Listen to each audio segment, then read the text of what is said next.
goes to his house without telling her brother or her father or telling anybody, and puts herself in a position of absolute vulnerability that she has zero responsibility. So I'm not. It shouldn't happen to her. Of course, it's disgusting. Yeah, of course. But also, I shouldn't get robbed if I walk down the street with $1 million in the middle of the night. So but it can. So I must think ahead. What you're effectively saying is that if there are certain situations where the probability of sexual assault for women increase.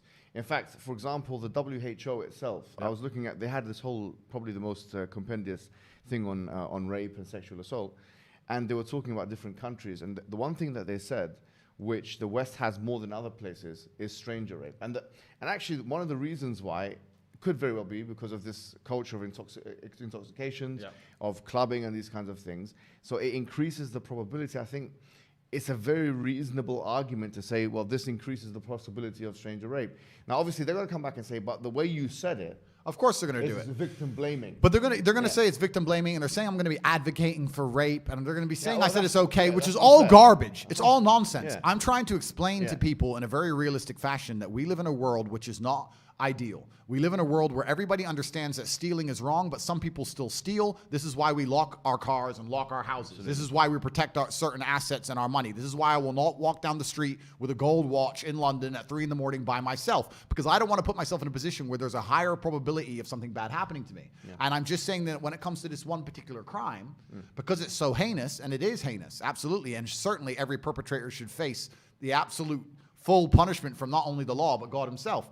But they sit and pretend that there's zero personal responsibility involved. And I'm just saying that there are some scenarios, not all, but in some scenarios, the woman has made it so easy for something bad to happen to her. And I'm saying we should teach them not to do that so that we can protect them. And the reason this whole subject came up is because I was talking about if I'm a man and I'm responsible for my woman and I want to protect her, and somehow we got on the subject of rape, and this was on a podcast 3 or 4 years ago. I said, the number one way I can protect my woman besides being beside her is teaching her to make smart decisions when I'm not around and making sure she's smart and doesn't put herself in bad positions. And this feminist was saying, yeah, but people shouldn't rape. I was like, I agree. People shouldn't steal. People shouldn't do a lot of things, but you still have to protect yourself and have some personal responsibility. And the feminist's argument against it was that, no, we need to teach men not to rape. Some asinine, idealistic, fairy tale land where we're going to go around and convince every man on earth to never rape again. As if we haven't been trying to convince people not to steal since the dawn of human time. It's stupid. I think at the base of what you're saying is basically a concern that, look, if you follow this advice, you'll get the best results. It's very, very pragmatic advice. Absolutely. But what is being twisted as actually this guy is a misogynist, which, by the way, the definition of they haven't even agreed on. Correct. And this guy believes X, Y, and Z, and they're taking you out of context. The problem here is, for example, with rape, actually, interestingly, I was speaking to a lawyer. I'm not sure if the case is still the case in the UK, but I don't think you can actually be convicted of rape if you're a woman to a man. I think only a woman can be convicted. Which is funny enough. Another thing that was interesting when I was arguing this point, I was arguing it saying, listen, you've made this a gendered argument because you're a feminist. 29% of rape cases in UK are male on male. And I'll say the same thing to a man. Don't go, do drugs, become intoxicated, go back home with someone you don't know, and put yourself in a position to be raped, stabbed, killed, murdered, whatever it is, right? And the feminists who were arguing against me goes, oh, but you don't understand male privilege. You get to walk around safe at night without worry. I was like, listen, my dear, you have no idea what it is to be a man. You have no idea. You think we walk around London in the middle of the night willy-nilly with no concerns? They will kill us for the piece of metal on our wrist. Like, you think we're just walking around thinking doop-de-doo? No. Absolutely not. Yeah. I'd actually argue that in certain scenarios in certain places in the Western world, it's more dangerous to walk alone as a man than a woman. You know, so it's absolutely asinine. They have this idealistic worldview that everything's perfect for men and everything's men's fault, and women have no personal responsibility. And no matter what a woman does, there's no way she could be possibly involved, even 1% her fault at all. Yeah, but on this point of the legalistic distinction, for example, if a woman cannot rape a man, but she can sexually assault him, but she cannot, quote unquote, rape him, for example, UK law, why are the feminists not arguing for equal rights on this point? Because feminists don't want equal rights. Yeah, it's not equal rights. It's what we want is we want equal. It's an entitlement scheme. But the point is, really, I think you are a proponent of traditional family, aren't you? Absolutely. At the heart of it, you've always said that, despite everything else. Absolutely. I'm a proponent of traditional family, and I'm a proponent of polygamy as well? Yeah, well, I'm a proponent of traditional roles. And the reason for this is because I actually think it makes humanity the most competitive. Yeah. I think that the world functions best and we're the most competitive as a species the closer we are to our original natural gender roles. And I think if you were to take 10 men and 10 women, Yes. let's say we have two planes, right? Both have 10 men, 10 women, both crash on an island. And if you had 10 men and 10 women who fell into their gender roles, and the women started, foraging, and the men started hunting and building, and the women, made blankets, and the men found animals to kill, and we fell into our gender roles. And then you have the other island where all 10 of them, it's all mixed up and everyone just does whatever they decide. And, I don't have to do that because I'm a man, you do it, etc. I feel like the island where people fall to their gender roles are more likely to succeed. I think if you go I think if you go to societies where life is much more difficult than it is for us because we live blessed lives, they are very, very ingrained to their gender roles because they understand the only way they can survive as a tribe or a species is for the men to do X and the women to do X. We both do what we're good at, and this makes us the most competitive. And I feel like if you want to have a stable society and a competitive society, and when I say competitive, I mean competitive in all realms, including safety, including having as many children as possible, not even competitive in a combative sense. I'm just talking about having enough kids to beat the reproduction rate, which we're failing to do in the West, and everyone being able to walk around without getting hurt. I think the way to do that is to be inside of our gender roles. I think that's the way it is. And I grew up in a place where the world was very different. I'm not even that old. I was 35, but I grew up in a completely different world. Like if a random man, a stranger, a neighbor, yelled at me as a kid, my dad would be like, yeah, yell at him. Like we were scared of our elders. Like my dad went to work, my mom cooked and cleaned, and looked after us kids. Like I grew up in that world. And people now are just trying to completely throw it out the window, and they seem surprised that society's falling apart in front of our very eyes. Yeah, absolutely. There's a verse in the Quran that actually says something quite similar to what you're saying. It says, وَلَا تَتَمَنَّوْا مَا فَضَّلَ اللَّهُ بِهِ بَعْضُكُمْ عَلَى بَعْضٍ. Do not wish what the other one has. لِلرِّجَالِ نَصِيبٌ مِمَّا اكْتَسَبُوا وَلِلنِّسَاءِ نَصِيبٌ مِمَّا اكْتَسَبْنَ. For a man is a portion from what he has earned, and for a woman is a portion from what she has earned.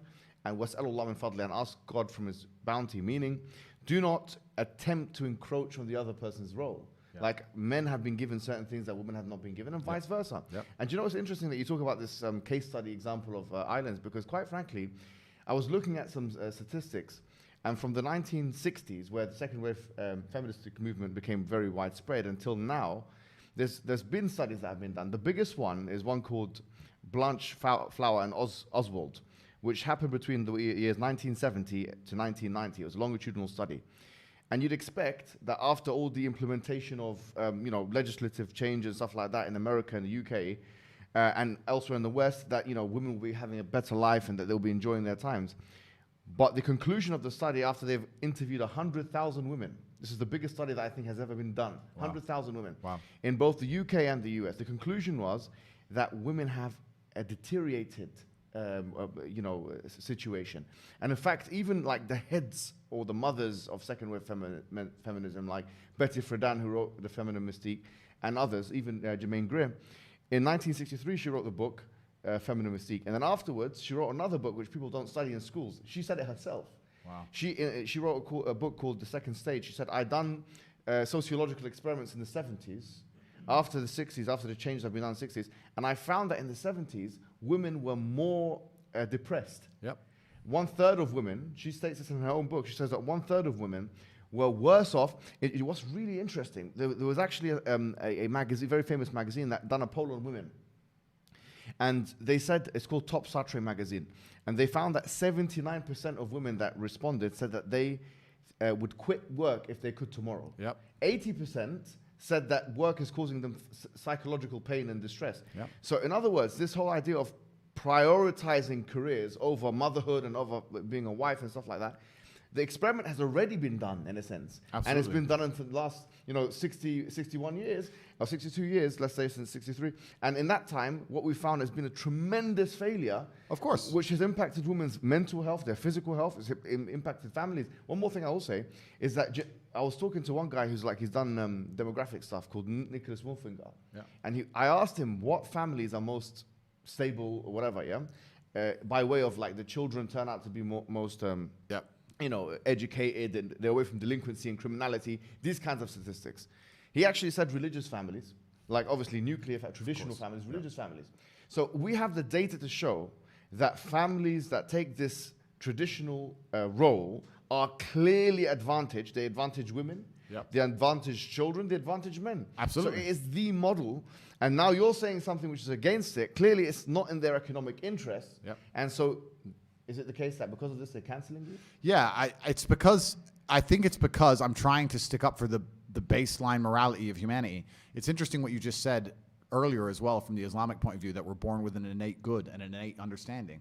I think that women innately, maybe the world has convinced them otherwise, but from my experiences, the only thing that satisfies them is becoming a mother. And nothing else is going to fill that hole in your heart. No amount of Sex in the City, Starbucks, makeup, Instagram likes, career, all this crap. There's a reason you are sad. And the reason you are sad is because you should have been a mother 8 years ago. And this is why you feel miserable inside. And this is something that females are born innately with, and society is trying to convince it out of them. And that's why you have so much confusion in the world today. And like you said, this is why they ended up being less happy after this liberation than they were before. And I'm not saying that women shouldn't have free choice. I think women should absolutely be allowed to do whatever they want.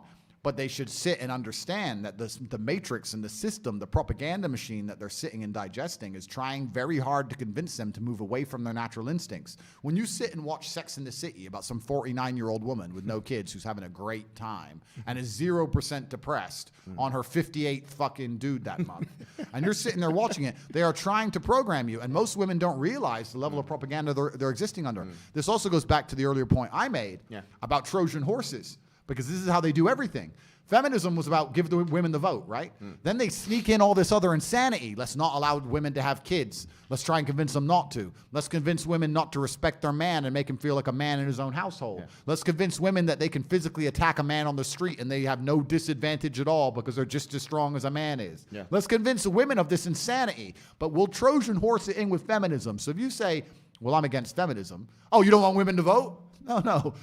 It's the same thing they did with the Green New Deal, right? We want to save the planet and sneak the money in. So you have to also understand, and I wish people were more perspicacious that could understand that any agenda that the mainstream media is purporting, any agenda they're trying to make you swallow, there are hidden agendas and hidden backdoors in all of it. There always will be. And it doesn't matter whether it's a passport for a particular injection. It doesn't matter if it's ideology. It doesn't matter what it is. They're trying to give you the surface level understanding that you can't disagree with, so that all the things you don't like come in, right? And that's the scary thing about feminism. A lot of it is just a simple explanation that it's in the economic interest of the West and the elites. And it's no coincidence that second wave feminism really took off after World War II, where the infrastructure of these countries was damaged, and these guys were bringing immigrants from all those countries now. That, you know, that's why we've got so many immigrants and so-called immigrants, people from abroad, ex-colonies or whatever, in the UK or whatever it is. They needed women in the workforce, so this was a convenient ideology, but which has now taken a Frankenstein form, and which has endangered women, endangered children, put women and children both in a very bad predicament. You're saying something opposite to this. They're saying if this guy gets too popular, we're going to lose money. Oh, completely. And it's not even just lose money. I think it's more sinister than that. I think they're going to lose influence, and influence is the number one thing they care about. The reason that they push feminism so hard, a lot of people understand, is so they could double the tax bracket. They wanted women to work so they could double the taxes. But I think the other reason they did it that a lot of people don't consider is that in the modern world, in the world you live in today in the West, you don't raise your children and you don't own your children.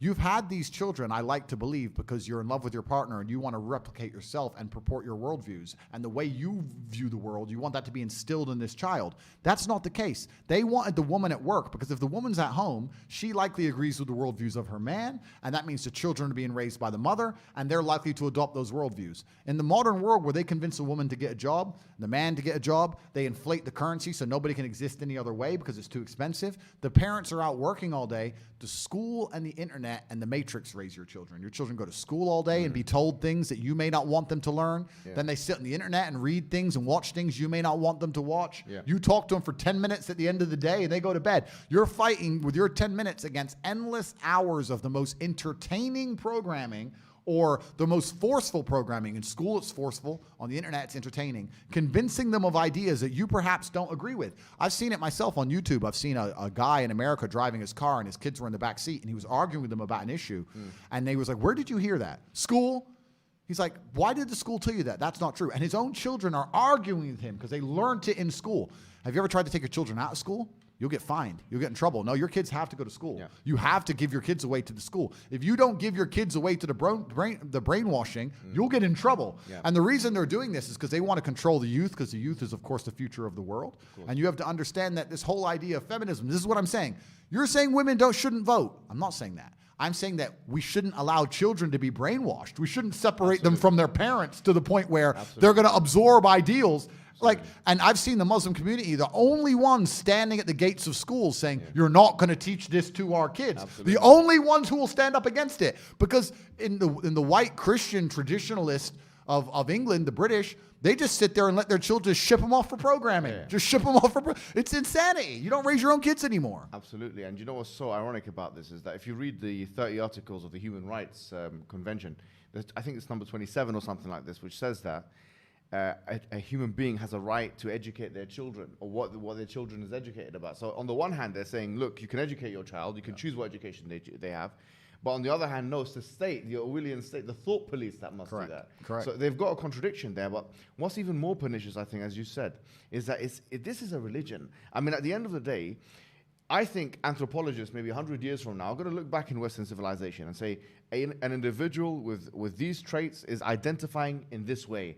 This is a mythology of some sorts, a fiction of some sorts. Yeah. And this is a religion of the Western world. They sacrifice the conventional idea of one God creating the universe for this preposterous idea, or this mythological idea that you can identify as X and you're actually scientifically Y. And they're now trying to put this religion on our children. Now, you said it good in a video, because I actually saw a video that a small clip, like, a lot of your clips have become viral, like on Shorts and TikTok. And one of them was where you were saying that you can do what you want. I mean, in the West, just to be clear, I don't think either of us or any of us have said, no, we want to stop you from doing what you want. We're saying you can do what you want, and we're not stopping you from doing what you want. We're not trying to encroach on your rights. You live in the West, you have your rights. But what we're saying is that the red line is the children. Absolutely. They need to understand anybody with any idea, and we don't have to talk about particularly sexuality because people get offended for it. Let's talk about something benign that makes it a lot harder for them to cut me up and misconstrue me like they always do. Let's talk about orange juice. If I don't like orange juice, and I've had children that I'm responsible for... They'll still do it with orange juice. Yeah, I know they will. They'll say that he was analyzing... Of course they will. I can't win. I can't win. But if I have children, and I raise them, and I'm responsible for them, and I decided to have them, and I sacrifice that for them, and I decide that I don't want them to drink orange juice, it's not fair for the government to come along and say, it doesn't matter what you want, we're going to force them to drink orange juice. And this is what they effectively do with so many of these ideologies. And you're right. It's to a degree, it's a religion. They are so fervent and so desperate for people to accept and believe in these things. This is why people say, oh, I'm an atheist. There's no such thing as an atheist. You either believe in God or you believe in the devil, and you believe in the degeneracy. There's no in between. I've never seen anybody who's an atheist who's genuinely just neutral to these things, right? They always end up agreeing with this craziness. I think the main reason people call themselves atheists is so they have an excuse to do bad things and not feel guilty about, what they know innately is wrong. But you're completely right. It's completely unfair for people of a certain ideology to come along and say that we must teach children my ideology regardless of what their parents believe and think. That's truly disgusting. And feminism and the whole idea of getting the mother out of the household and locking the children in these educational camps is the reason they wanted to do all this stuff. And they want to control the youth, especially the youth, because children are the easiest to manipulate to shape the future.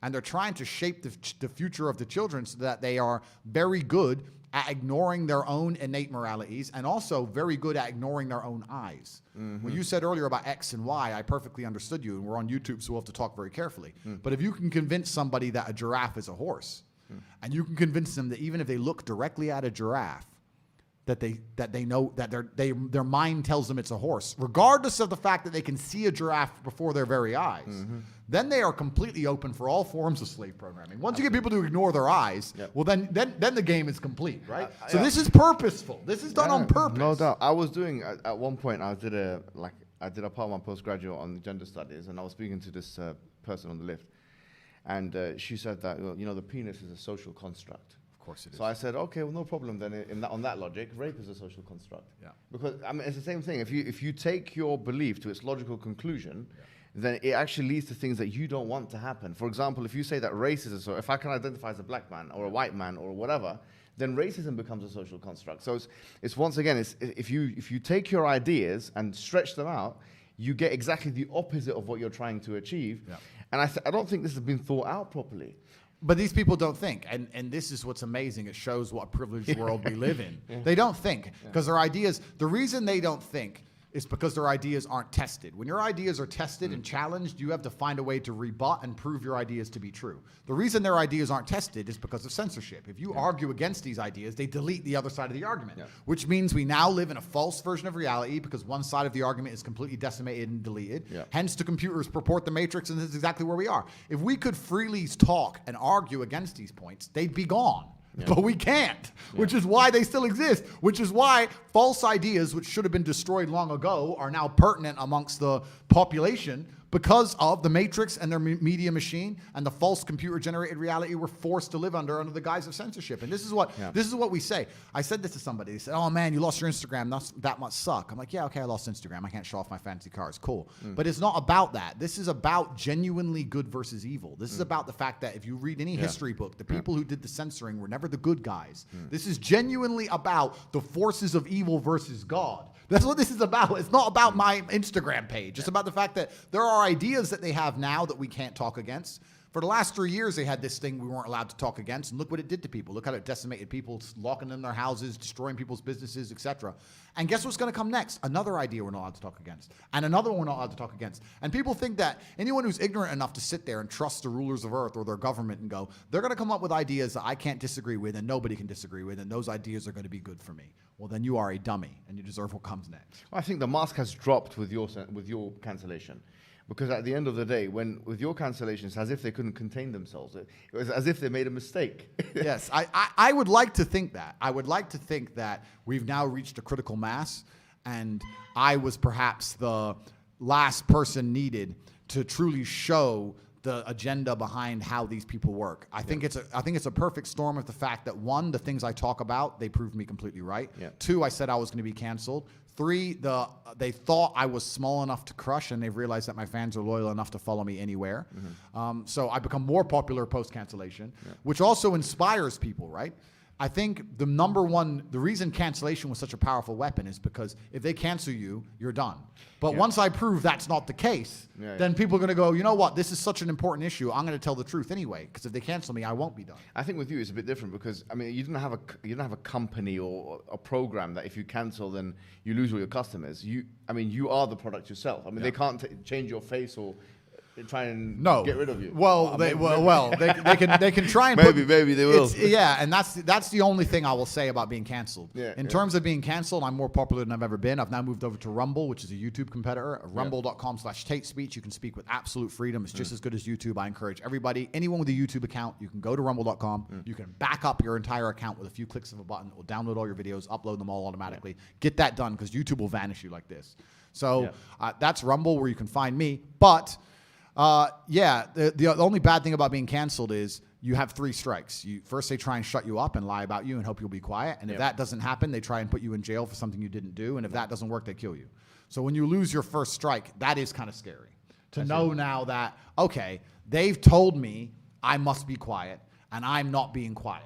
So they're sitting around going, oh, Big Mouth still wants to talk. And they're coming up with a plan to try and make me be quiet. That is disconcerting. It is disconcerting. I think this is very relevant to the Muslim community, bro. Like, in general, because the reason why I feel like this cancellation should be like such a concern for the Muslim community is because if this can be done to you because of XYZ view that you have, or that you had before Islam, let's say, a lot of those views were commensurate with Islam, fully commensurate with traditional Islam, especially your traditional views, gender roles, so congruent with it. Now, if they're allowing you to, if they're doing that with you, then we're next. Absolutely. And we've got 2 choices. Either we preempt the situation, like what we're doing right now, and holding these unelected elites to account, or we stay there as lame ducks and put our neck on the chopping board and we'll be next. Yeah, absolutely. And this is why, once again, when I was saying earlier about the reason I've adopted Islam and how you have red lines and things you stand up for, It's the Islamic community, the only ones I see who are outside schools trying to protest and protect their own children. They're the only ones who have a baseline moral fiber that can't be corrupted. We're here in Dubai, right? You could walk outside and find a construction worker in the heat for $300 a month. If you offered him $1 million to denounce Islam, he wouldn't do it. He could not be bought. And let me say something else as well on that. Do you know, we talk about hypergamy, which I agree. Almost all the studies, like this one by King and stuff like that, shows that hypergamy is a real thing, right? That women will marry, across and up dominance hierarchies. However, there's one thing I'll say about Muslim women, right? For the most part, and no study has been done on this, but from my own experience, I'll tell you this for a fact. Yep. You know? If you go to 100 Muslim women, 1,000 Muslim women, and tell them, look, you've got this millionaire, but he's not a Muslim. He wants to marry you. Yep. For the most part, I believe that they will reject that offer, which shows you a certain level of loyalty that we have as a community, that we have as Muslim people, which is inspired from the Quran, to be honest with you. كنتم خير أمة أخرجت للناس. You are the best community that was sent from the people, and that the Prophet told us about these kinds of things. And it shows you, quite frankly, the strength of the Muslim community based on faith, a transcendental idea. Yep.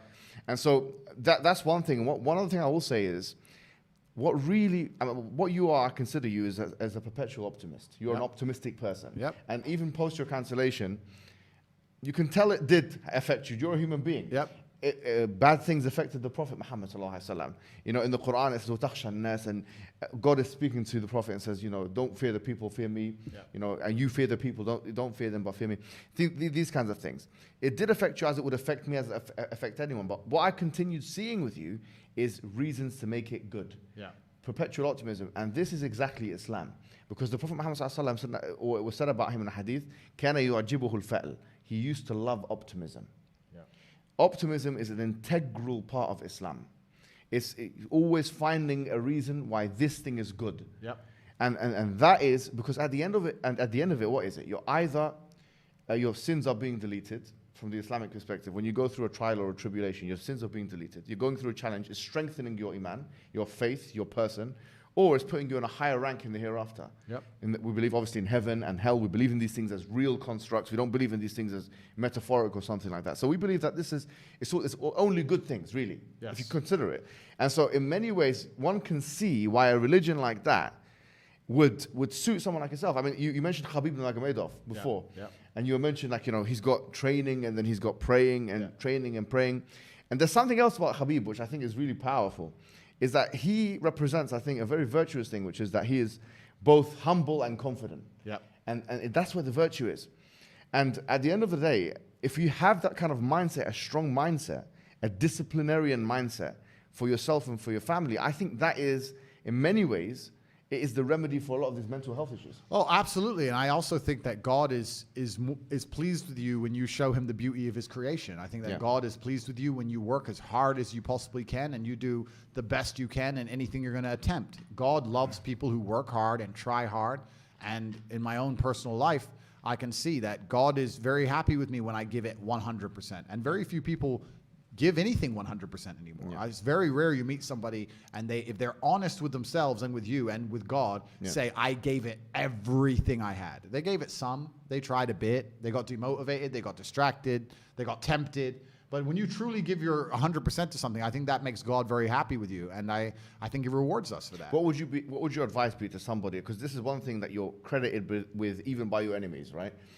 Your detractors. They say that, you can say what you want about him. Even Piers Morgan said that, but you've given confidence to young men. Yep. There's a lot of young men now, young women, that require that discipline. What kind of advice would you give them, practical advice? Yeah, I think that you have to live. There's a lot of practical advice I can give. In terms of the religious sense, I would say you need to live like God is always watching. You may have the opportunity to do something bad, or you may have the opportunity to steal some money or snake somebody, but in the end, you're going to pay for that, and the bill will be paid. I think if you do the right thing, in my experience, if you're a person who does the right thing, firm handshake, is on time, doesn't lie to anybody, does what he's supposed to do, is honest with a good heart, is genuinely polite to everyone he meets, if you are that person, you get very far in life. I've yet to meet people who just do all the simple things right, who completely fail at life. But I've met a lot of people who snake or steal some money and they get really rich, then they lose it all, or they get rich and end up a gambling addict or depressed or etc. So you have to just understand that God is always watching. He's going to reward you in the end. That's the first thing. And the second thing I will say is that you are the sum of the 5 people you spend the most time with, and you need to curate your reality. I think the biggest problem with young people today is that they don't curate their realities heavily enough. The people that they want to spend most time with aren't adding any value to their lives, and then they end up wondering why they don't get anywhere. It's so interesting. As you speak, it's as if you're narrating hadith, because it's when you said God is watching. It sounds nicer in Arabic. When you say it in Arabic, it sounds. I need to learn that part. No, honestly, there is a hadith that says that the highest form of faith is أن تعبد الله كأنك تراه فإن لم تكن تراه فإنه يراك. That you should worship God as if He sees you, because if you don't see Him, He sees you. Yeah. And on the friends issue, there's a hadith on that as well. Like, that المرء على دين خليله, that the person is on the religion of his friends. Yep. So a lot of, like, as you say, this is I need to learn it all. And this is, I'll say this now, the thing that was most daunting for me about converting was the amount I'd have to learn. Yeah. That's what's scary. No, take it easy. That's what's scary about it, But I mean, I'm a fast learner. I'm not a stupid guy, but it's just like, okay, I have a lot to do. The Prophet Muhammad told us in the hadith, إن الدين يسر, that the religion is easy. Yeah. ولا يشد الدين أحد إلا غلبه. No one tries to overburden themselves with the religion except that it defeats them. Yeah. In other words, take it incrementally. Yeah, yeah. And Aisha, one of the wives of the Prophet, she said that if the first things that had been revealed to the people was this is permissible and this is impermissible, people wouldn't have done it. Yes. So, the first things that came down in terms of revelation were the verses of heaven and hell and these kinds of things. So I would say take it easy. It's a journey. Yeah. It's like kickboxing, Yep. You probably came in when you were a young guy, learning the roundhouse, of course. it took you some time to kind of develop competence in that field, and it's like anything else. So it's an easy process, but it's a gradual process. What I wanted to speak to you a little bit about is conceptions of masculinity. Okay. Yeah. So I think you've been criticized with that as well, like the toxic masculinity. Supposedly, yeah. Which is such a vague term. It's almost like the community guidelines. What do you think they mean by that? Well, it's almost like the community guidelines of these social media companies, right? They give this stupid definition of a term, which basically can be applied to anybody and anything willy-nilly, deciding whether they like you or not. It's very vague. It's not solid.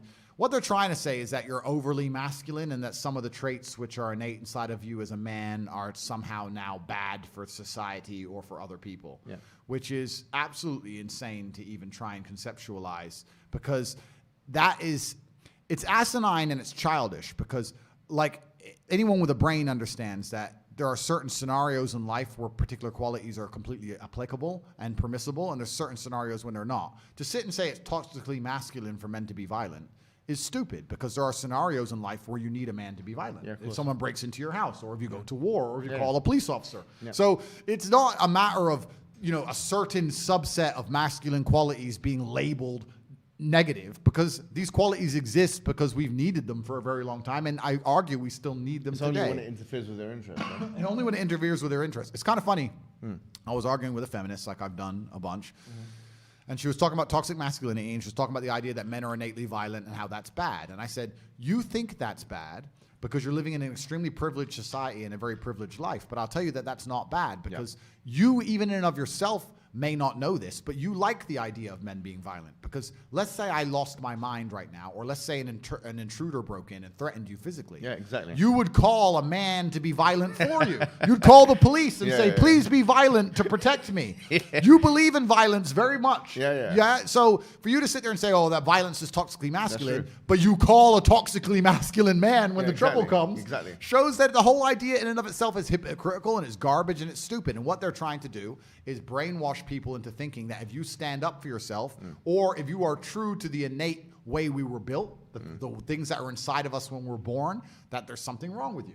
They want you confused. They want you to sit and go, I'm a man, and what's happening around me I think is unfair, and it makes me feel unhappy about it, and I want to stand up and talk and fight against it. They want to convince you that that's wrong and you're a bad person for wanting to defend your ideas. And I don't think that's the case. That's simply the absolute opposite, in fact. Absolutely. And the thing is, a lot of people will think that, this idea of a man is just simply that our idea of a man, or the Islamic, say for example, idea of a man is just this violent creature.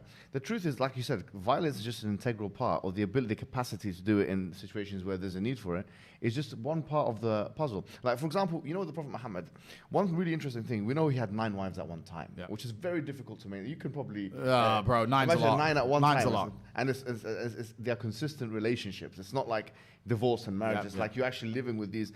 So 9 at one time. And then that's one thing. And then he had 6 children, all of which died in his lifetime. Wow. Only one of them survived afterwards. So he had to live with the grief of that. His wife died at his time as well. He had to live with the grief of that. He loved his first wife, Khadija, who was older than him. She died. And so he had to live with that grief. He had to live with the grief of his uncles. And so he dealt with that. We've got narrations of him crying when his son died. But what did he do? He didn't just, cry and that's it, give up. He cried, and then he went to war the next day. He cried, and then he went done a sermon the next day. He felt the grief, but then he had 19 wars that he participated in. Wow. And it wasn't just, these are not wars that he told other people to do where he sat in some air-conditioned place. He went and actually involved himself in these wars. He was fighting, he nearly died in one of those wars, so he was engaging in war. He was the leader of a polity. He had 9 wives at one time, all managing all that. He prayed half of the night. So imagine, like you said, you sleep 4 or 5 hours. The Prophet Muhammad may have prayed for that long, like actually praying for that long. And that's an incredibly difficult thing to do.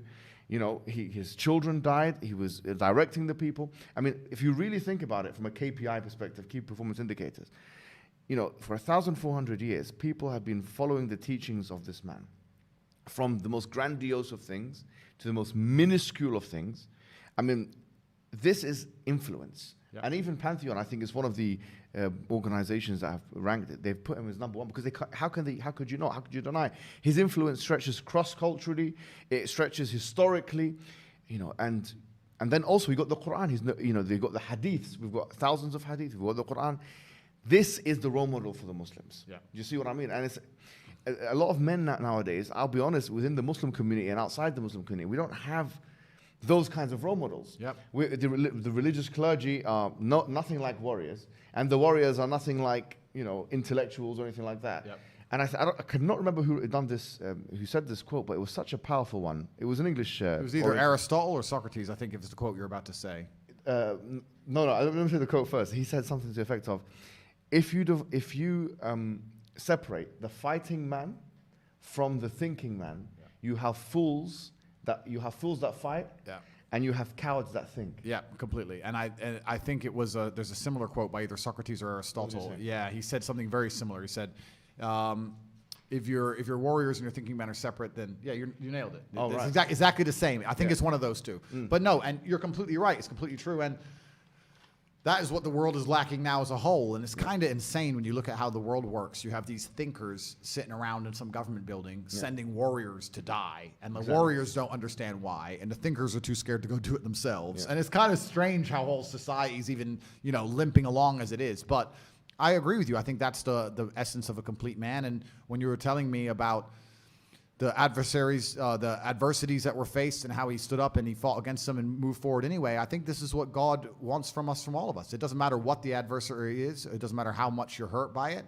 You need to allow it to motivate you to push harder and show your power and show your resilience. And it's almost like even before I became Islamic, I very much understood that when bad things happen to me, this is a lesson from the universe or from God or from the Creator to stand up and show who I am and who I can be, and to take all of the pain and anguish and disappointment and heartbreak and all of this and turn it into a force I can use for good and to make myself a better person. And I think if you don't approach life this way, that you're always going to struggle, because life is hard for everybody. It's going to be hard. It doesn't matter who you are or what you do. You need to be resilient to it. And I think that Islam is a fantastic way to understand exactly how to handle adversities and move forward. So, well, I'm going to end in a second, but I just want to say one thing, which is that for those who don't know what Islam is a very, very basic religion. And it really is just a belief and worship in one God worthy of worship. As we've talked about today, it's not your desires, it's not the society, it's not the matrix or the LWO, the liberal world order. It's not any of those things. Really, it's just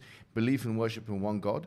And it is the belief in all of the messengers, Abraham, Moses, Jesus, and we believe the final messenger is Prophet Muhammad, who I've just described a second ago. And if someone just believes in those two things, actually, for all intents and purposes, they're a Muslim, and then all they have to do next is start praying 5 times a day, which is what Andrew Tate has has done. It's been a pleasure having you on. I know you're a bit tired and fatigued, so I don't want to make it all long for you, and we'll get something to eat after this.